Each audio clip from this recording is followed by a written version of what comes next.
And you were homeschool. How was that experience? Yeah, and what are the advantages and disadvantages of homeschooling? I feel like homeschooling has been in the news the last couple of years since COVID. Yeah. People are like, wow, how well are my kids really doing at school? Obviously, you get the socialization aspect. Right. But at home, they're talking about compressed curriculums where you could theoretically teach a kid and they could learn a lot more in a couple of hours and then have the rest of the day to do other things. It's just not sitting at a desk. Yeah, absolutely. And I think it's come a long way. I think when I grew up in it, it wasn't particularly the best style of learning for me at the time. Like now I'm entrepreneurial, self-motivated, I can do things. But like as a kid, I was, more like ADHD, like I need stimulus, I need structure. And I didn't really have that. And the systems weren't set up back then. Like by the time I got into high school, there was just like my sophomore, junior year was the first time that online learning was a thing. And so I took like an English class online and I thrived.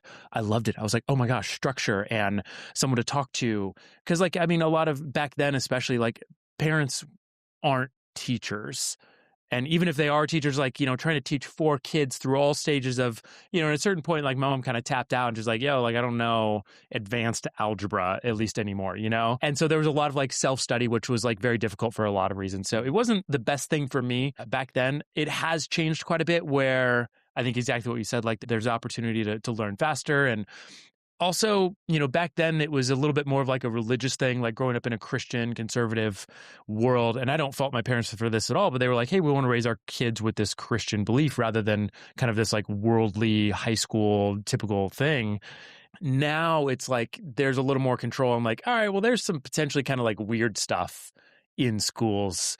Not so much like Christian versus non-Christian, but it's like, oh, that's like something that we don't really believe, or like we'd like to raise our kids with a more holistic worldview that we kind of vibe with more. And homeschooling like gives us the opportunity to do that along with like the more optimized schedule or more nomad life, or like, hey, we travel 6 weeks out of the year here and there. And it's like being in school doesn't work. So it seems like it's more beneficial and more opportunistic now than it was kind of when I was going through it.